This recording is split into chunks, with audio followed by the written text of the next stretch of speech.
Hello, teacher. Hi, Bruce. How are you? I'm fine, thank you. Good. How's your week going so far?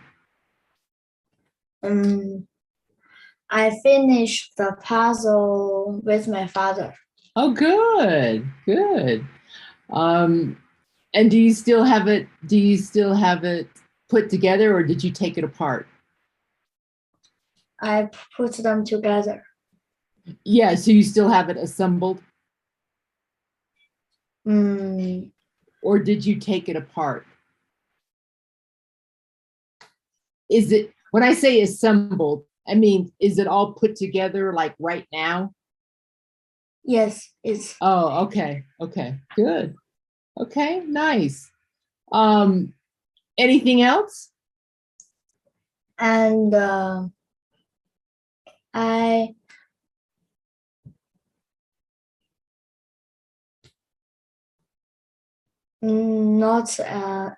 not anything. Come on. Nothing. Okay. Uh, and are you done? I might have asked you last week, but are you done with all your homework for school? All your summer homework? No, I'm not. Oh, you still have more to do? Yeah, It has a little bit. you have a little bit. Okay. Okay. All right. And I know you're getting ready to go back pretty soon, right? Yes, Yeah. Okay. Are you excited? yes, I do. Yes, I am. Yes, I am. Yes, I am. There you go. Hey, Bruce, can you bring your camera down a little bit so I can see? I see like up to here. There you go. All right, that's better. Okay. Okay. Well, anything coming up for you this weekend? Are you going to be doing No. anything? No, just home. Stay home. Yes. Okay. All right. All right. Let's take a look at your homework. And once again, on your homework, as you read, see if you can find any errors or any corrections. Okay. Okay. All right. Number A- one. Alligator only top teeth can be seen when the jaws close, but crocodile can be seen both. Okay. Let's see if we can. Do you see anything that you could change in that sentence? Mm.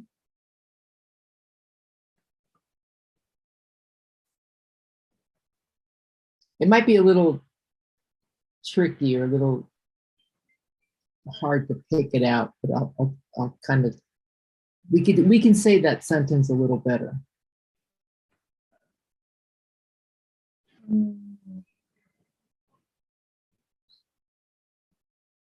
Mm, added something after both. But crocodile.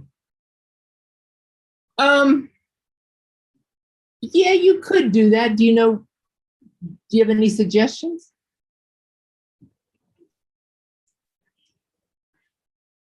But crocodile can be seen both of upper and And under teeth. okay, upper and lower. Usually we say that, right? Upper, because that's the opposite of up, is like down or low, right? Upper teeth or lower teeth. And that's good. But let's change also the very first part of the sentence. Instead of saying alligator only top teeth, it's kind of I can understand it, but grammatically it would be better to say that exact same sentence. It would be better to say, oh, if you want to say only, okay, you can start with only as your first word, only the top teeth of an alligator. I'm writing it in chat for you because it's kind of lengthy. Um, can be seen. Can be seen when the jaws are closed. But the crocodile. Crocodile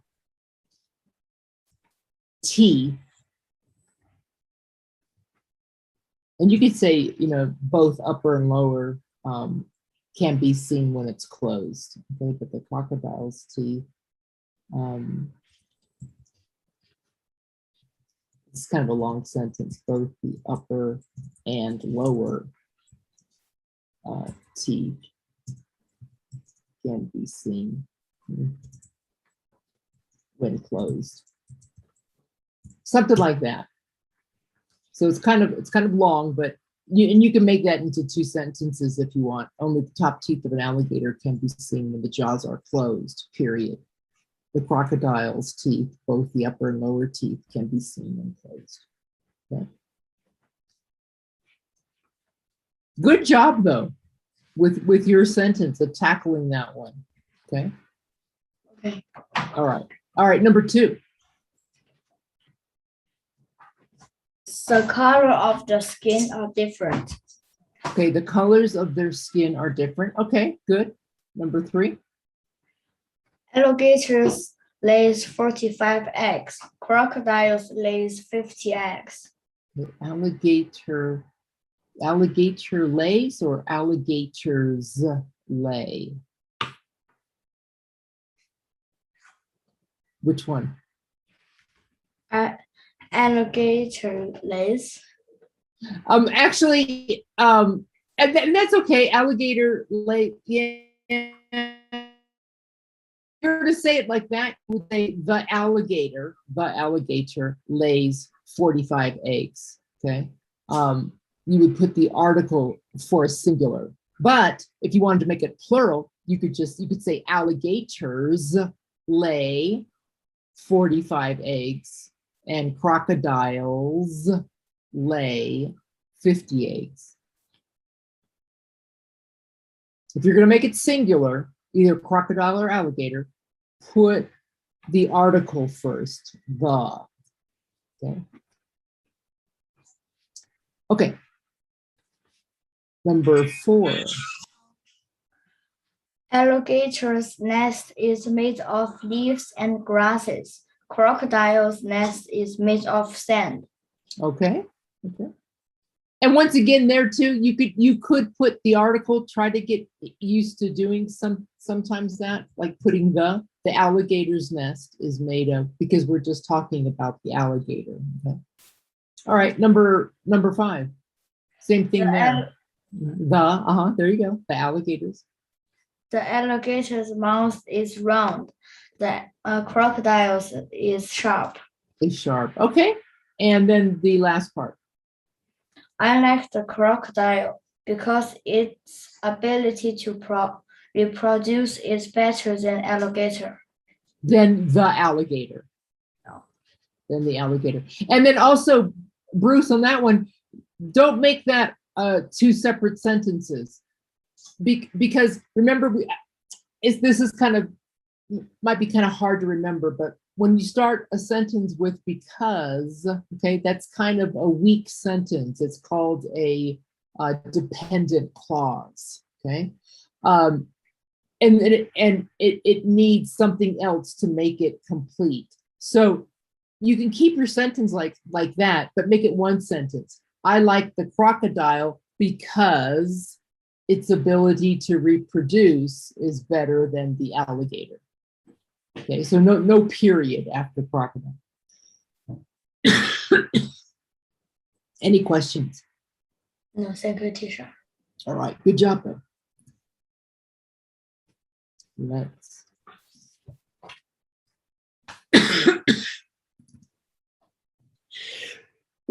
1 second, I have to sneeze. And cough. Okay, I'm better. All right, let's kind of pick up here. I think we kind of left off here last time. The monkey. The monkey and the crocodile. An African folktale. Old Croc was the greatest hunter on the Congo River. all the wildlife that lived there feared him. The only animal he couldn't catch was Monkey. Each day he watched Monkey scamper fast across the rocks in the river to play with his friends on the other side. One day, Old Croc came up with a plan. He would catch Monkey and have him for lunch. Old Croc hid in the river so his back stuck out of the water like a rock, and he waited for Monkey to cross. When Monkey stepped on his back, Old Croc grabbed his tail. "You are caught, Monkey. Now I will eat you," he growled. Oh no.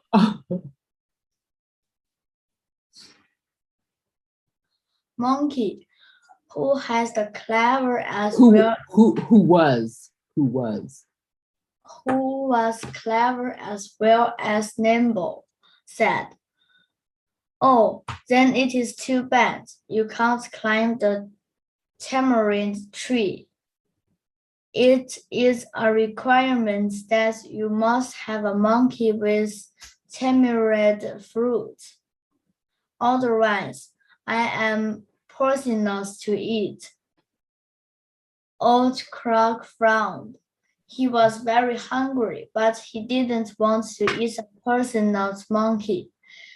Then he had an idea. "Oh, but you can climb, Monkey," said Old Croc with a toothy grin. "Go pick a fruit and bring it back to me." "No problem," said Monkey, and with a hop, he jumped to the shore and climbed to the top of the tamarind tree. Then he laughed. "Old Croc, you have been tricked. You should know that a monkey is always too clever and fast to get caught by a crocodile." With a grumble, Old Croc swam away and never tried to catch a monkey again. That was funny. Okay, go ahead and read the make connections. Explain why Old Croc learns to respect monkeys. Okay, what do you think? Because the monkeys are clever. Okay, and how was this monkey clever? He tricked the crocodile. And how did he do that? The monkey says, if the crocodile don't eat it with tamarind fruit, it will be poisonous to eat. Okay. And the monkey know that the crocodile can't climb a tree, and the monkey knew. The monkey knew the crocodile can't climb a tree, and crocodile lets the monkey go to pick a fruit, and the monkey runs away. Okay, very good. And that is that fruit that you read a couple of times. It's called tamarind, and that is it's a fruit and it grows on a tree, and that's kind of what it looks like. I don't know if you've ever tasted it, or I don't know if they grow that in China, but it kind of looks like this. I've had it before, and it's a little, I think it's a little sweet, but I've had it like in dishes, like in something that was made, not just raw, not off of the tree. Okay, good job. And then number 2, where it says discuss. Discuss how this folktale is like other folktales. How is it different? Okay. How is this folktale like other ones? How is it this? All of them are not real. Okay. And So it's like folktales by saying it's not real. How is it different?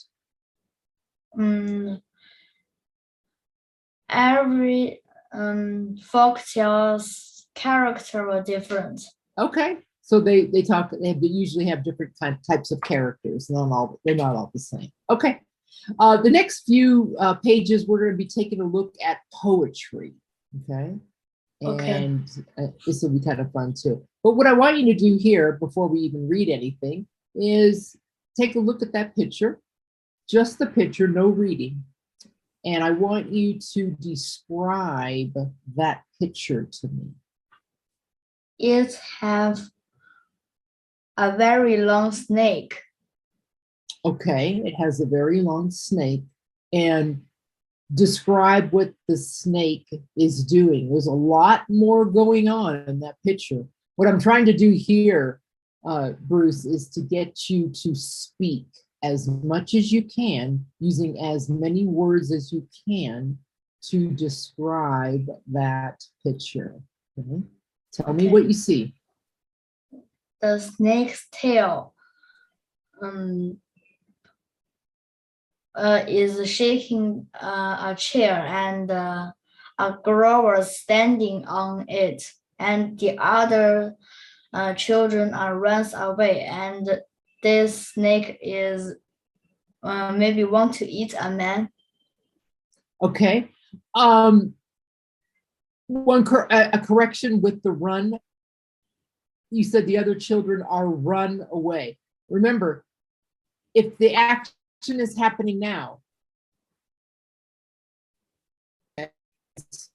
you're going to say running. The other children are running away because that's what you see right now, right? I mean, it could have already happened. That's fine. But when you describe the picture, this is what your eyes see, and you see those children running away. Okay, it's a continuous tense, ing. Right? Okay. So they're running away. What else do you see? I see other things in that picture. And some paper, and they are floating in the air. Oh, good job, good work, good words. And do you, other than paper, do you see anything else? And there is a pencil and some maybe book Okay. under the chair. Okay. And also describe that snake's tail again. It's long. It's long. And what's it doing? It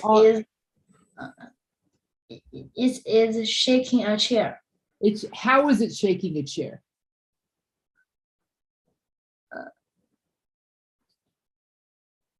How can it shake a chair? What is that tail doing?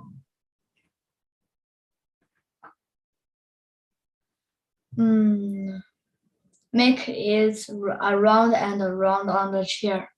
Okay, I'm looking for a word, and it would be easier to say.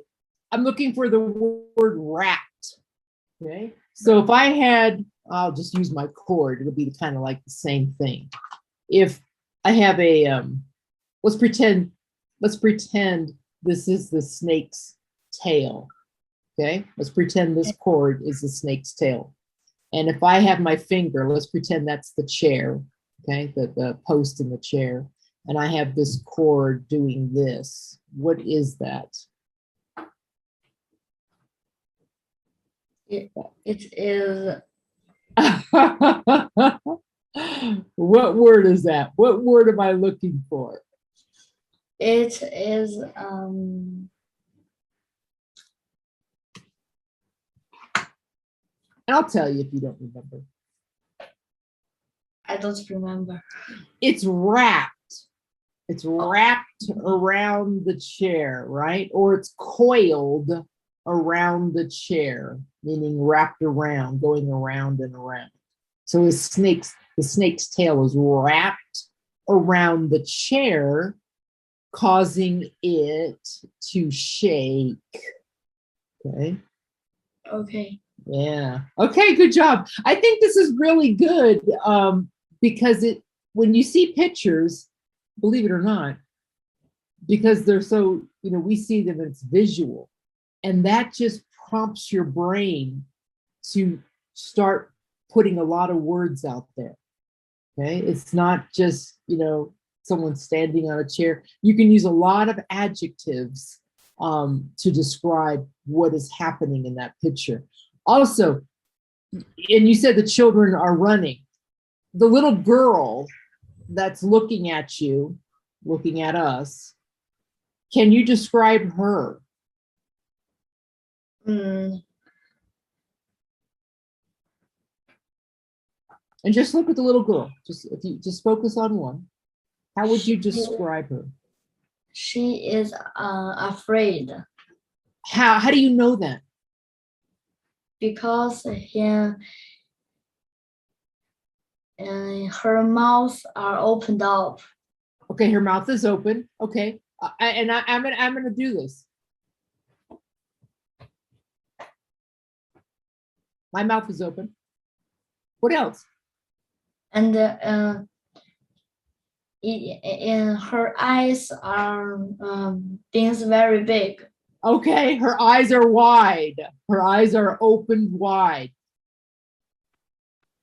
That's going to show that expression usually demonstrates that somebody is scared. Because I can look at you, mouth open, I don't know why, but let's say that.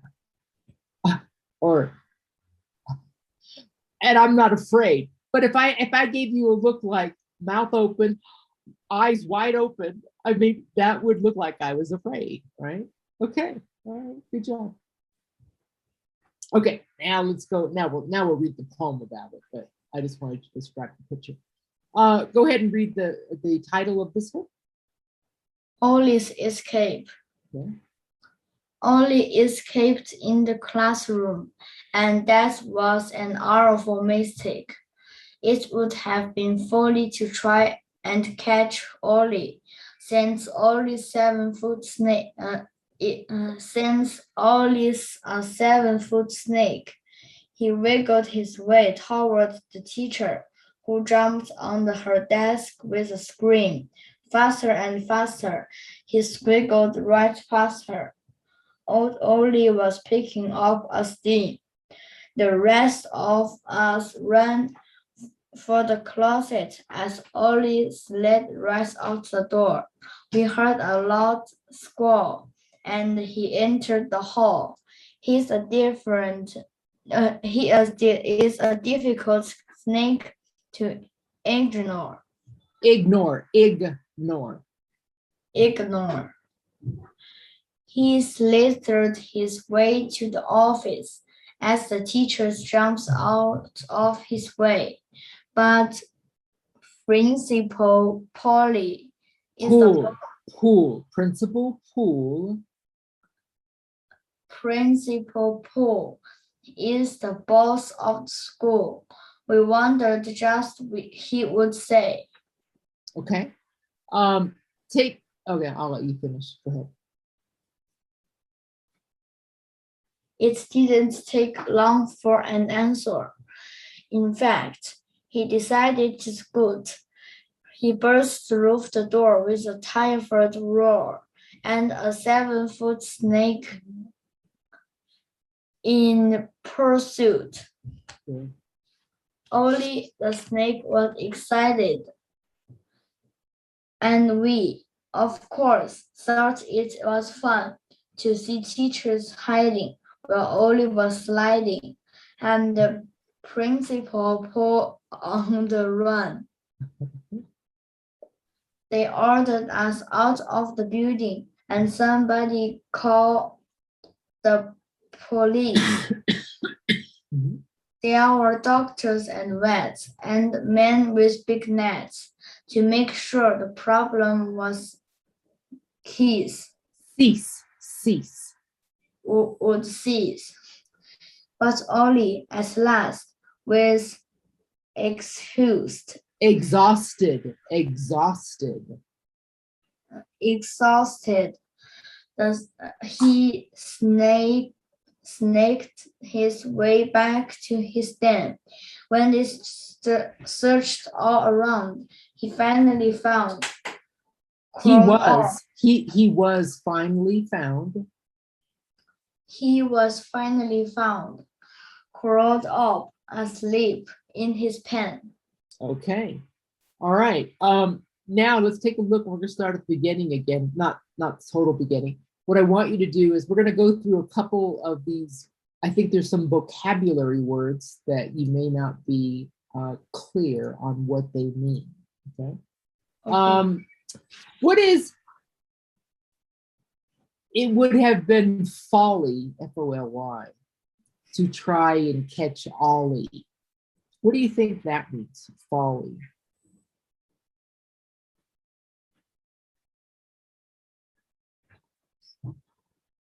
It would have been folly to try and catch Ollie. Is that means difficult? Yeah, either something like that, or just not a good, not good sense to do that. Not very smart. Not, you know, just let him go, because he's a big snake. He's a 7-foot snake, right? Okay. I think you know that one. You know, squiggle. Do you know that? He squiggled right past her. It's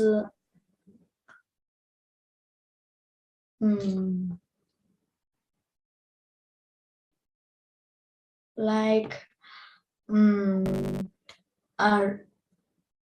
a rope, like is that like a rope, and it can show.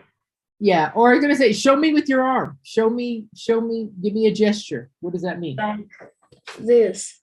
Exactly. Okay, so if he was like, you know, moving. Okay, good job. What about, we heard a loud squall. What is that one? Squall means a very loud sound. That's people when the people felt feared, and it's makes like sound. Okay. And then I think you know the other ones there on that page. Let's go to the next page. I think there's a few words here. Okay, what about what is pursuit? It means catch something. And okay, the 7-foot snake was in pursuit. What does that mean? Is wants to catch something. Okay, so chasing it, right? When someone's in pursuit, means they're going after something, right? Chasing it, running after it, following it. Okay. What about there was one. This word, cease. To make sure the problem, there were doctors and vets and men with big nets to make sure the problem would cease. What does that word mean? It means stop. Stop. Good job. And then what about the last one here? What is exhausted? It means tired. Tired. Okay, good job. Okay, now with this poem, I want you to look at each stanza. Okay, and a stanza is kind of like the whole paragraph, each paragraph. Okay, so in this first stanza, give me the rhyming words. Mistake and snake. Okay, and Folly and Ollie. Good job. Okay, the second stanza. Teacher and her. And faster. faster, and you're saying her faster, her and teacher. Probably more of teacher and her, just because of the HER, not so much the faster and faster. Give me another one. Scream and steam. Yep, okay. Third stanza.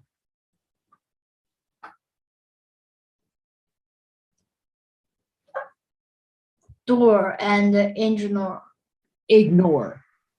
Ignore. Okay. And what else? Score and hall. Good job. And then number 4, stanza 4. Weigh and say. And Pull and school. pool and school. Good job. Okay. And then the next page, the next stanza.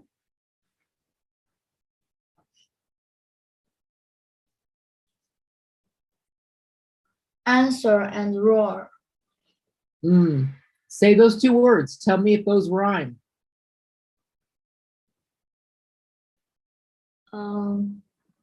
Answer, roar. Do those sound alike? The ending? Okay. No. There's another one though. Scoot and pursuit. Exactly. Scoot, oot, right? And pursuit, oot, pursuit, scoot. Okay, the ending's the same.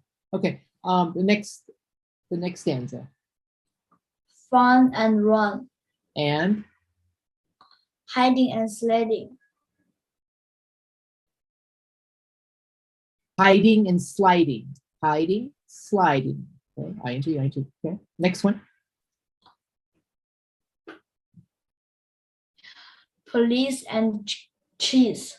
Cease. Police and cease. And Vets and nets. okay, good. And then the last one. Dan and pen. Around and found. Good job.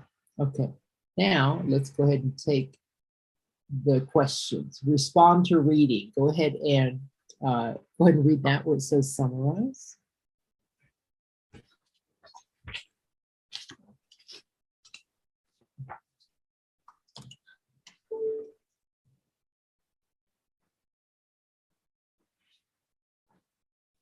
How can you tell that Ollie's escape is a narrative poem?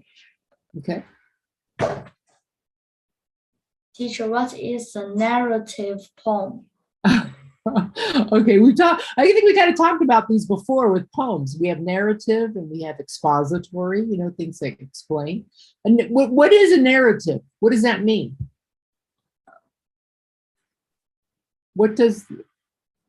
We've seen that word many times in our reading. What is narrative or narrated? What is that word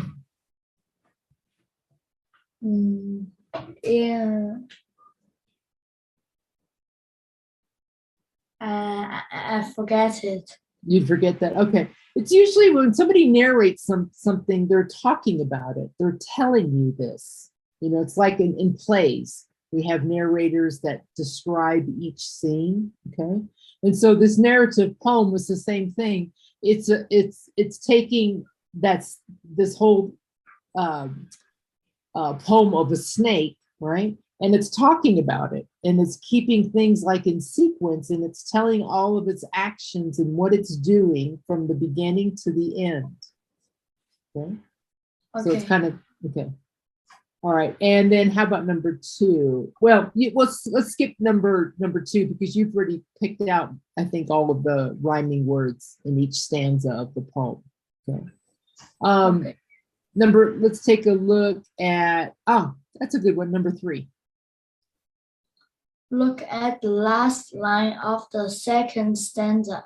What do you think the idiom picking up steam really means? Okay, what do you think that word, that phrase, picking up steam, what does that mean? What do they, they trying to say? That means something is very, someone is very, it's such as something is very close to beginning and you are not ready. I'm not sure if I understand that. Let's go to the second stanza, okay? Let's see where that's written, the very last line in the second stanza, and tell me what you think that means in the poem. And you can reread it if you need to. He wiggled his way towards the teacher, who jumped on her desk with a scream. Faster and faster, he squiggled right past her. Old Ollie was picking up steam. So what do you think? It means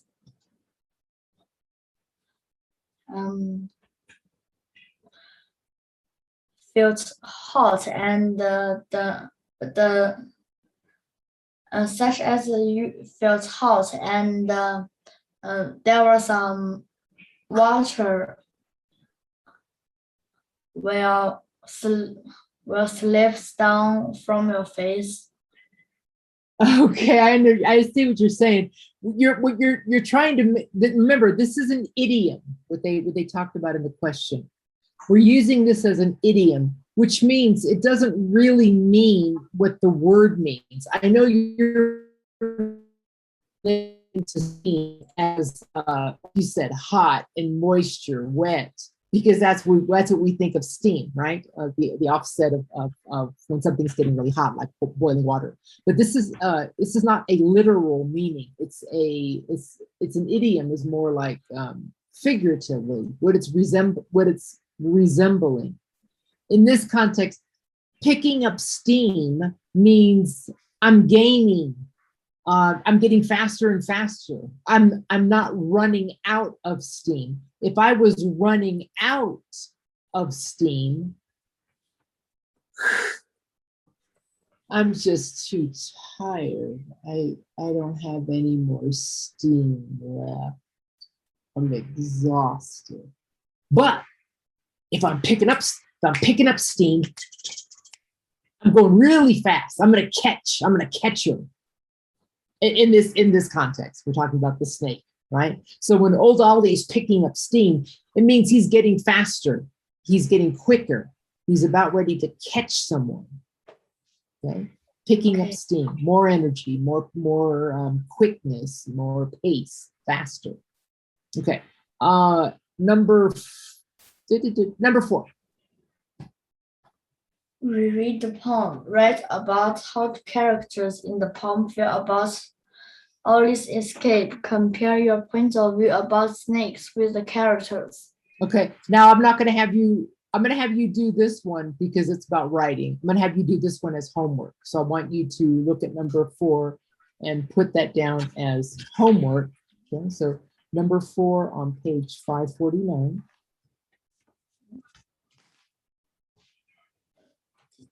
Teacher, there is no question on my book. Oh, you don't have that question number 4 in your book?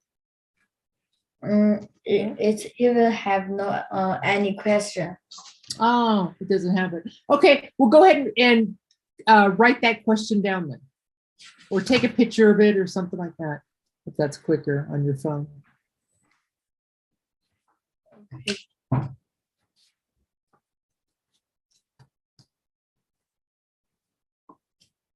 But you have the poem though, correct?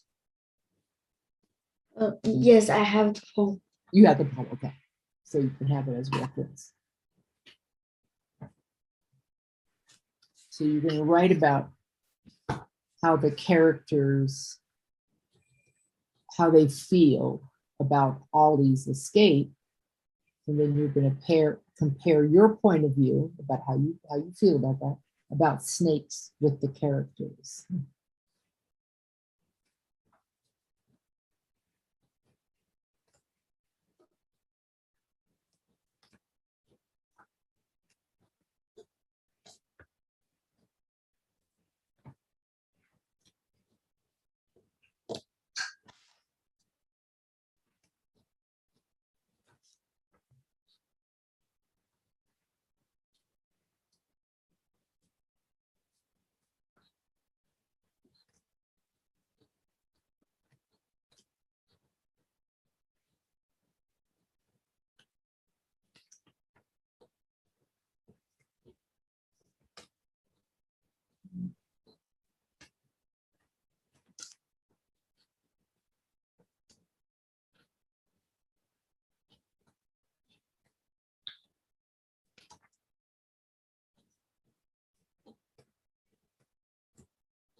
Okay. Okay. And what about the part where it says make connections? Do you have that or no?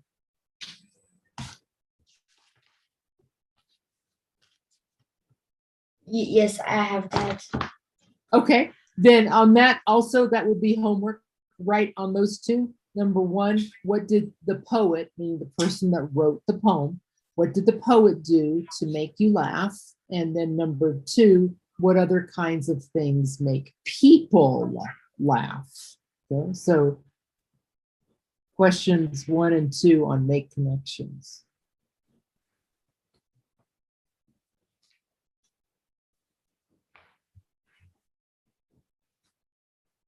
Okay. Okay, all right, let's go to the next.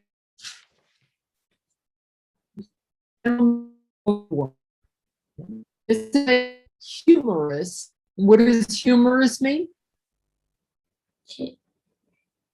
Read this humorous poem about hungry bookworms. What does humorous mean? I don't know. Okay, I want you to write that word down. Humorous. Okay, and I want you to look that word up.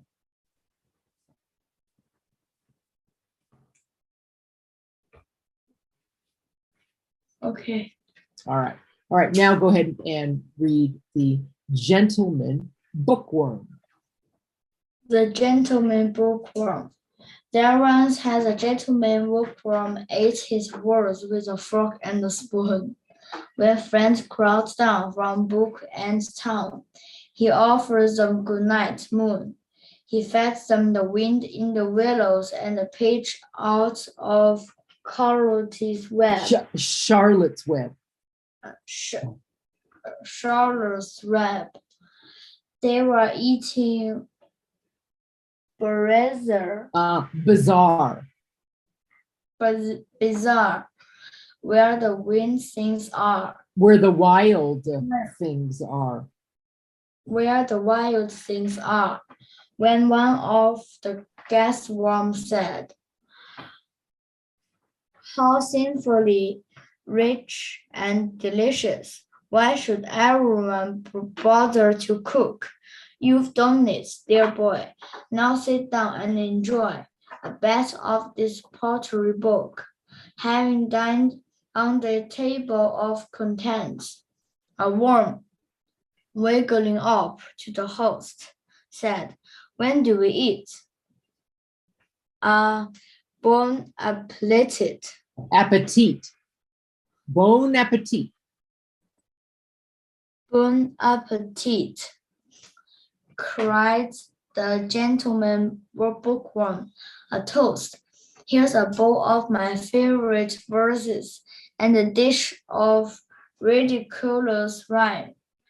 But I might suggest. No, not but I might, but might I? But might I suggest? Suggest. But might I suggest? Said the host to the guest. Chew them slowly, one line at a time. So the worm waved her postage stamp napkin, curled up in a little round ball. She proceeded to swallow the poems that followed until she had swallowed them all. Okay, so let's take a look at maybe some of those words. I'm going to have you ask, as you're reading this, are there words that you're not familiar with? Okay.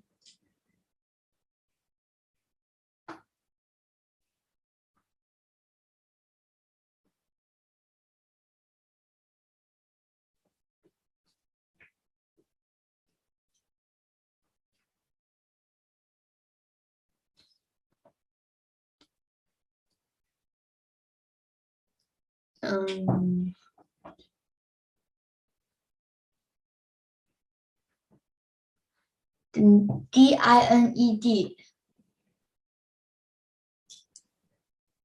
Which one is that? On the first page here? Not the second page. Okay, which one? Dined. Dined. Oh, having dined on the table of contents. When you dine, it means you eat. Okay, like it comes from the kind of the word from dinner. Okay, to dine means like to eat. Okay. Okay.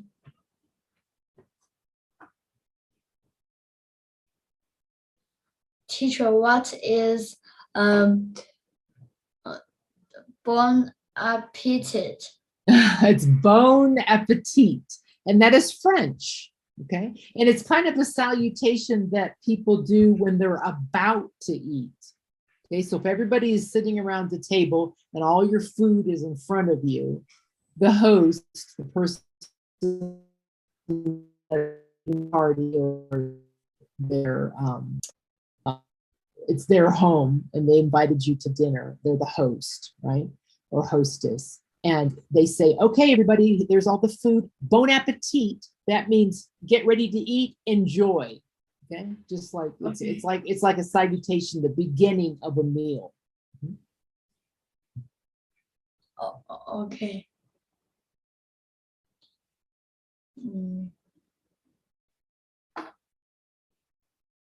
No anymore. Okay, what is a napkin? A napkin is when you eat and you can use it or maybe clean your mouth and hand. Okay, and what is a napkin made of? It's made of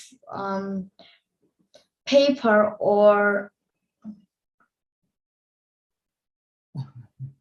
something that's made used to make clothes. Okay, so cloth. Okay. I'm gonna give you that word. No. It's a good word because it, you said paper, you knew that, but you're struggling with what is this stuff called? Stuff that we wear. We call these clothes, right? Clothes, and that comes from the word cloth. Okay. Okay, so you would say a napkin is made of paper or cloth. And someone would say, oh, okay, so it could be something that you could throw away. Now, if you were to use a cloth napkin, would you throw it away after you used it? Usually, because it's full of oil and it's dirty. Okay, you would do that with a paper napkin because that's disposable. I can throw that away. But if you had a cloth napkin and you're wiping your mouth with food and oil and things like that, you wouldn't throw that away. You would wash it like you would your clothes. When you get your clothes dirty because you're outside playing, does your mother throw them away? Maybe someone will throw it away too. No. I'm saying if you're wearing your shirt right now, you're wearing a t-shirt, right? Yes. If you get it dirty, if you spilled something on it, like a drink, or you got some food on it, is your mother going to throw that away in the garbage? No. What is she going to do? She will wash it. Okay, and that's exactly what you would do with a napkin because it's made of material. It's too expensive to throw in the garbage like a paper napkin. But if you were using a cloth napkin, you would just put it in, after you get done using it, you would put it in the washer to be washed, just like you would a dirty shirt. Okay? Okay. Yeah. Okay. Take a look at where it says make connections. And this last, no, and this is gonna be homework as well. This is the last part. Okay. Okay.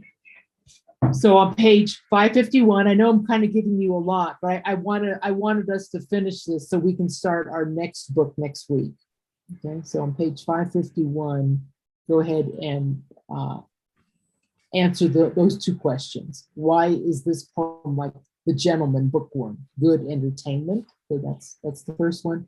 And then number two, what other narrative poems, remember this is like telling a story, have you read, and how are the poems similar and how are they different?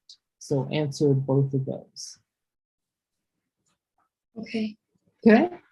Okay, so that's gonna, let's take a look just for, because we still got a few minutes left and we're done with this book here, and we'll be starting the number 4 next week. Okay, our Wonders 4. The ones I sent those, I think, already to your mom. She has both of those. Okay. Okay.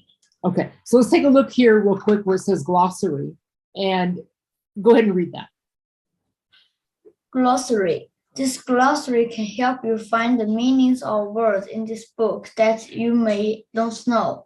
The words in the glossary are listed in alphabetical order.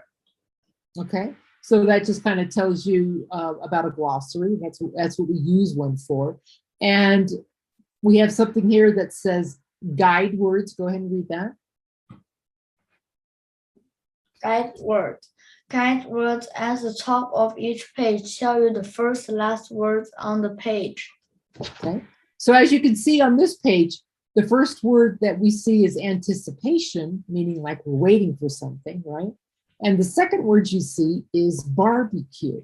So, and that's the last word on that page. So if I was looking for the word catch, right, spelled C-A-T-C-H, would I find it on this page?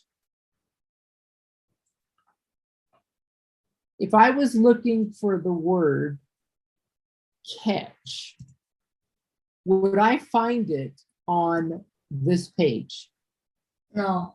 No, because it's in alphabetical order and C comes after B, right? So we wouldn't find it on there. So that's kind of what that means.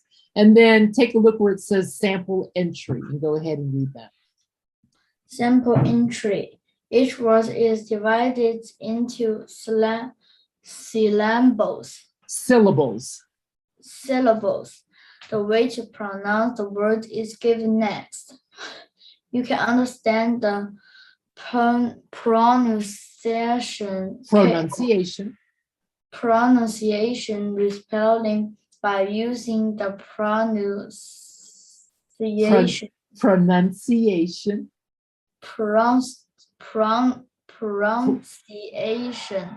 Wait, hold on. Let's break it down. Pronunciation.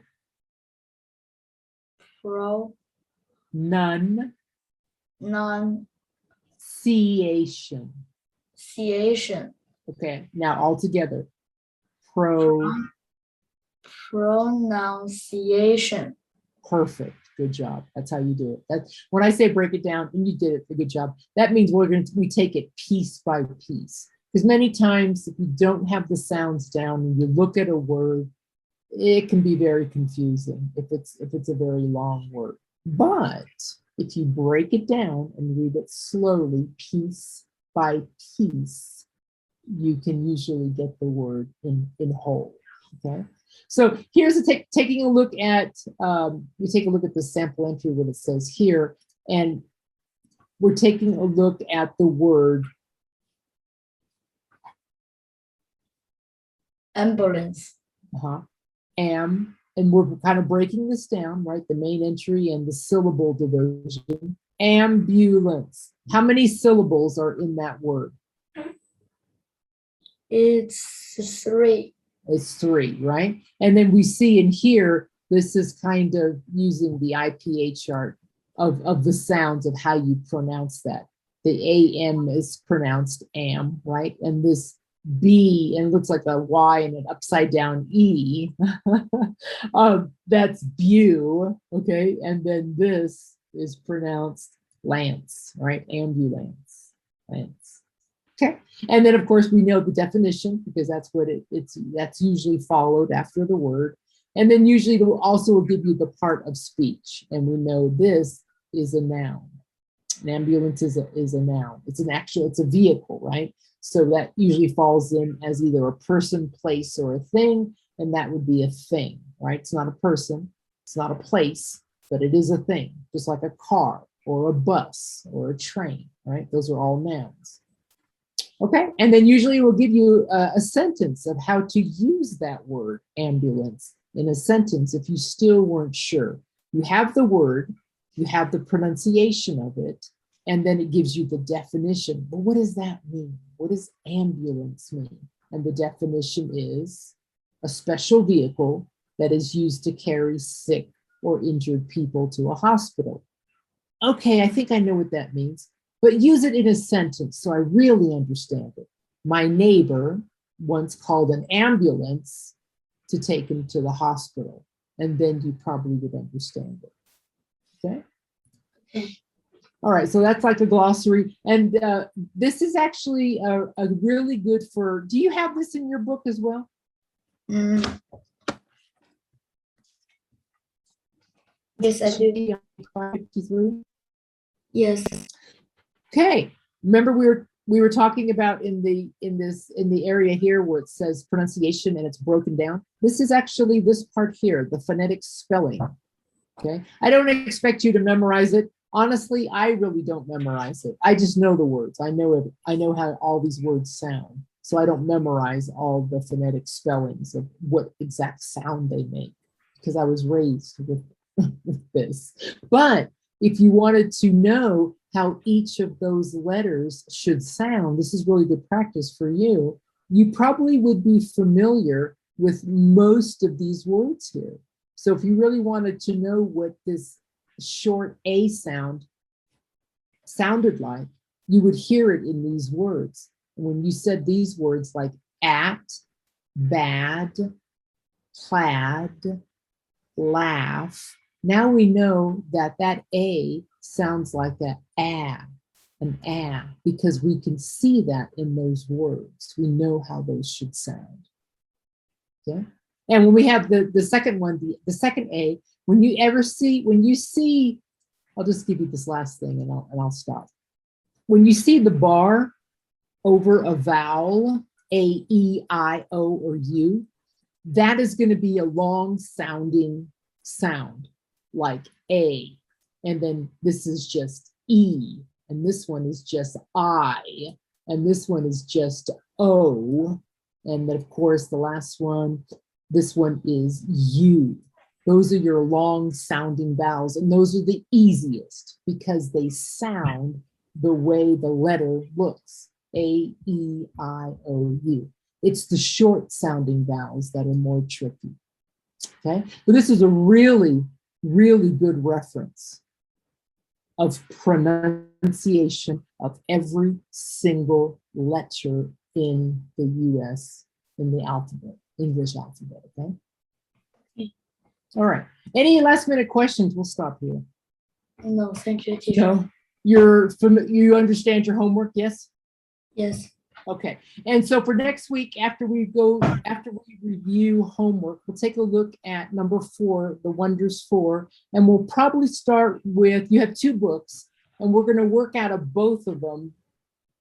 1 week, one book, the next week, another book, because one's all reading, and the other one is reading and writing, and I think those are both going to be very important and useful for you.